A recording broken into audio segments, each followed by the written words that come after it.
भगवान श्री कृष्ण जब माता देवकी और पिता वसुदेव को कंस के चंगुल से छुड़ाने गए तब उनकी उम्र 14 वर्ष थी। उनकी माता ने उनसे पूछा कि बेटा तुम तो भगवान हो, तो तुम हमें पहले ही कंस के चंगुल से छुड़ा सकते थे, इतनी देर क्यों कर दी?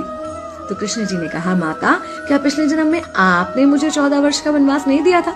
माता हैरान रह गई, बोली ये क्या कह रहे हैं आप?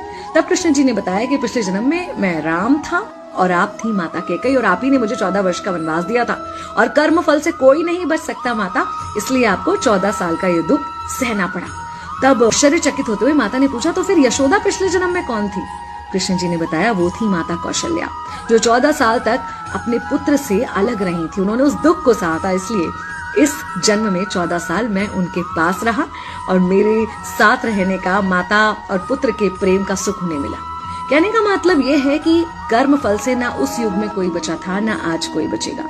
खुद भगवान भी कर्म फल से नहीं बच सकते, इसलिए अपने हर एक कर्म को बहुत सोच समझ कर कीजिए, क्योंकि जिसके भी खिलाफ आप कुछ गलत कर रहे हैं उससे आपकी शत्रुता कुछ समय या शायद एक जन्म की है, लेकिन उसके साथ कुछ गलत करके आप अपने कई जन्म बिगाड़ सकते हैं।